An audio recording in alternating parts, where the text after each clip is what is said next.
स्वागत आहे माझ्या यूट्यूब चॅनलवर, ज्याचं नाव आहे जुईलीज किचन. आज आपण बघणार आहोत स्टार्टर डिश, ती म्हणजे सोयाबीन चंक्स मसाला पॉपकॉर्न. ही रेसिपी लहानांपासून मोठ्यांपर्यंत सगळ्यांना आवडेल. चला तर मग साहित्य आणि कृती बघूया. साहित्य बघणार आहोत आपण. धने पावडर, मीठ, हळद, आलं लसूण पेस्ट म्हणजे ginger garlic paste, red chilli powder जी आपण डेली आपल्या स्वयंपाकात यूज करतो ती, आणि ही एक काश्मीरी रेड चिली पावडर ज्याने आपल्याला रंग येणार आहे छान. मेन आहेत आपले इथे सोया चंक्स, जे मार्केटमध्ये इझिली अवेलेबल आहेत. ते मी अर्धा बाउल घेतलेत. हे चंक्स असे छोटे छोटे घ्या म्हणजे आपले पॉपकॉर्न खूप छान बनतील. आवश्यकतेनुसार पाणी आणि तळण्यासाठी तेल. आता आपण कृती बघूया. सगळ्यात आधी हे पाणी जे आहे ते मी गरम करून घेणार आहे. जोपर्यंत आपलं पाणी गरम होतंय तोपर्यंत मी आपलं तेल पण गरम करत ठेवणार आहे, म्हणजे आपला वेळ वाचेल. मी पाणी नॉर्मली केटलमध्येच गरम करून घेते. तुम्ही गॅसवर करत असाल तर गॅसवर करा, तुमचा चॉईस आहे पाणी कसं गरम करायचं किंवा कशात करायचं. पाणी गरम झालंय आता आपलं. आता मी या सोयाबीन चंक्स मध्ये पाणी घालणार आहे, गरम पाणी.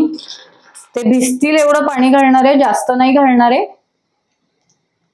आणि हे सोयाबीन चंक्स मी 10 ते 15 मिनिटासाठी छान झाकून ठेवणार आहे. इथे आपले सोया चंक्स छान झालेले आहेत. तुम्ही बघू शकता की हे छान फुललेले आहेत. याचा आकार जो आहे तो साधारण एक दुप्पट झालेला आहे.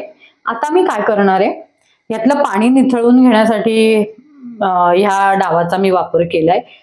आता मी हे एका बाउलमध्ये शिफ्ट करणार आहे आणि ह्याला थंड पाणी ह्याच्यावर घालणार आहे, म्हणजे त्याची जी कुकिंग प्रोसेस आहे ती स्टॉप होईल. आपले सोया चंक्स आहेत ते मी छान गार पाण्यातनं काढून घेतलं आणि त्याची कुकिंग प्रोसेस जी आहे ती स्टॉप केली आहे. आता नेक्स्ट स्टेप बघूया. आता मी काय करणार आहे, एक रिकामा बाउल टाइप घेतलेला आहे.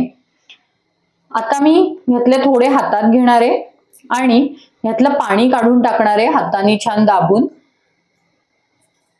पूर्ण पाणी निथळवून घ्या यातलं. कमीत कमी पाण्याचा अंश राहील ह्याकडे दक्षता ठेवा. असे नॉर्मली ते दिसतात पाणी काढल्यानंतर, आणि मी ते या बाउलमध्ये ट्रान्सफर करणार आहे. अशा पद्धतीने मी उरलेल्या ह्याच्यातलं पण पाणी काढून घेते. अशा पद्धतीने मी या सोया चंक्स मधलं पाणी काढून घेतलंय. आता इथपर्यंत जी प्रोसिजर तुम्हाला समजली असेल. याच्या पुढची म्हणजे आता ह्या सोया चंक्सला कोटिंग करायचंय. सो त्यासाठी आपण कुठली कुठली पीठं घेतलेली आहेत ते मी दाखवणार आहे तुम्हाला. तांदूळाचं पीठ, आणि इथे मी सगळी पीठ अंदाजानुसार घेणार आहे, जेवढी लागतील तेवढीच वापरायची आपल्याला.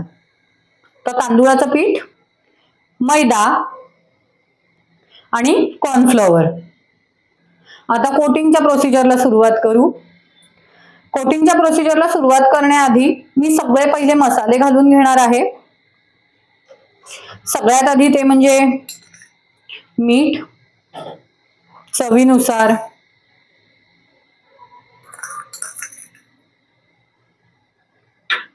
त्यानंतर थोडी हळद. तुम्हाला ह्याच्यात चाट मसाला घालायचा असेल तरी सुद्धा घालू शकता, ऑप्शनल आहे. रेड चिली पावडर म्हणजे तिखट. हे मी नॉर्मल रोज जे डेली स्वयंपाकाला वापरते ते तिखट घातलेलं आहे पहिले. त्यानंतर काश्मीरी रेड चिली पावडर, ज्याने आपल्याला छान असा लाल रंग मिळणार आहे. तुमच्याकडे जर का काश्मीरी रेड चिली पावडर नसेल आणि तुम्हाला पाहिजे असेल तर तुम्ही फूड रेड कलर वापरला तरी सुद्धा चालेल. मी सोडा कलर हे सगळं अवॉइड करते. नॅचरली जसं त्याला कलर आणता येईल ह्याच्याकडे माझा नेहमी फोकस असतो. त्याच्यानंतर धने पावडर, आणि सगळ्यात शेवटी मी घालणार आहे आलं लसूण पेस्ट.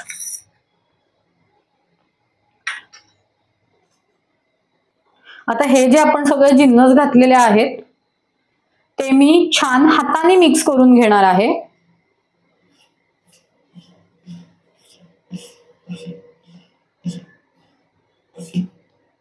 म्हणजे ते छान मिक्स होतील. तुम्हाला पाहिजे तर तुम्ही कांदा लसूण मसाला, गरम मसाला, पावभाजी मसाला, सांबार मसाला, जो कुठला मसाला पाहिजे असेल तो देखील घालू शकता. आता मी इथे आवश्यकतेनुसार सगळी आपली जी पिठं घेतली आहेत आपण ती घालणार आहे. सगळ्यात आधी घेणार आहे मैदा, अर्धा ते 1 चमचा घेणार आहे. त्याच्यानंतर तांदूळाचं पीठ जे आपल्याला क्रंचीनेस देणार आहे, तांदूळाचं पीठ आणि कॉर्नफ्लॉवर. आता मी कॉर्नफ्लॉवर घालते 1/2 टेबल स्पून आणि हे पण छान मिक्स करून घेणार आहे. आवश्यक वाटलं तरच तुम्ही पाणी घाला, अदरवाईज पाणी घालायची गरज नाहीये. आणि हाताने छान हे मी मिक्स करून घेणार आहे. तुम्ही बघत असाल हे छान पटकन मिक्स पण होत आहे हाताने. अशा रीतीने मी हे छान मिक्स करून घेतलंय. हाताने मिक्स केल्यामुळे हे जे सिंगल सोया चंक्स आहेत त्याला पण छान कोटिंग होतं चमच्यापेक्षा. आणि आपल्याला सिंगलच आपल्याला फ्राय करून घ्यायचे, डीप फ्राय. तुम्हाला पाहिजे तर तुम्ही हे मायक्रोवेव्ह मध्ये किंवा एअर फ्रायर मध्ये देखील करू शकता. तेल तापलंय का आपण चेक करूया. थोडासा पिठाचा एक छोटा गोळा घेणार आहे मी. पटकन वर आलेला नाहीये त्यामुळे मी इथे 3 ते 4 मिनिटं किंवा 5 मिनिटं थांबणार आहे. छान तेल गरम होऊ देणार आहे. तेल आपलं छान तापलेलं आहे किंवा गरम झालेलं आहे. मी आता ह्याच्यात एक एक करून सिंगल असं सोयाबीन चंक्स आपले टाकणार आहे. ही एक स्टार्टर रेसिपी म्हणून उत्तम आहे. कोणी पाहुणे वगैरे आले तर वेगळं काहीतरी आपण विचार करतो की काहीतरी वेगळं करूया. तर ही एक उत्तम रेसिपी आहे. फारसा वेळ पण लागत नाही. मी असं सिंगल करून ह्याला घालणार आहे.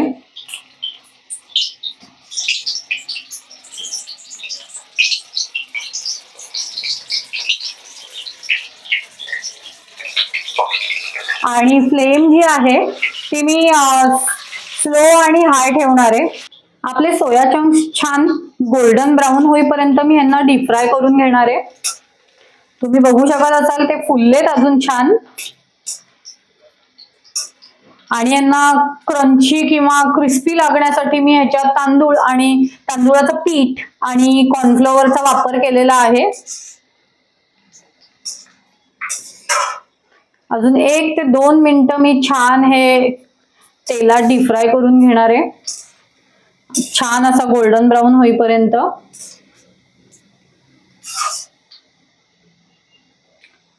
तुम्ही बघू शकत असाल इथले आपले सोया चंक्स जे आहेत ते छान गोल्डन ब्राऊन झाले. मी आता यांना एका प्लेट मध्ये किंवा जाळीत काढून घेते. मी नेहमी हे वापरते म्हणजे एक्स्ट्रा तेल जे असेल ते याच्यात निथळून जातं.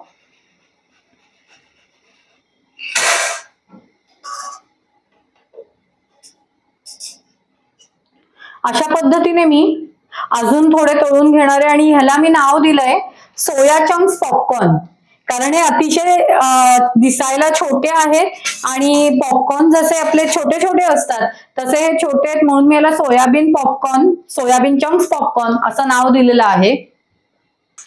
मी पुढचे पण हे तळायला ठेवलंय, पुढचा घाणा तळायला ठेवलेला आहे, डीप फ्राय करायला ठेवलेला आहे. तुम्हाला असं वाटलं की याच्यात पाण्याचा अंश शिल्लक आहे आणि त्यामुळे तुमच्यात तेल उडतंय तर तुम्ही कॉर्नफ्लॉवर, तांदूळाचं पीठ आणि मैदा ही तिन्ही पीठं थोडी थोडी घालून पुन्हा छान त्या चंक्सला कोटिंग करून घ्या. तुम्ही बघू शकता इथे आपल्या सोया चंक्सला किंवा पॉपकॉर्नला छान कोटिंग झालंय आणि हे छान गोल्डन ब्राऊन देखील होत आहेत. आपले सोया चंक्स पॉपकॉर्न रेडी आहेत. आवाजच ऐका तुम्ही. ऐकला ना आवाज किती मस्त येतोय. तर मग असे क्रंची क्रिस्पी असे आपले सोयाबीन चंक्स पॉपकॉर्न रेडी आहेत. याला तुम्ही सोयाबीन चंक्स मसाला पॉपकॉर्न देखील म्हणू शकता. आणि तुम्ही आवाज पण ऐकला की किती छान आवाज आला. तर तुम्ही ही रेसिपी नक्की करून बघा. कुठलं फंक्शन असेल तुमच्याकडे, पार्टी असेल किंवा काहीच नाही तर दुपारची जी छोटीशी भूक असते त्याच्यासाठी पण हे उत्तम असे आहेत. तर नक्की करून बघा आणि कसे झाले होते मला कमेंटमध्ये सांगा. माझ्या चॅनलला लाईक, शेअर आणि सबस्क्राईब केलं नसेल तर नक्की करून जा. थँक्यू.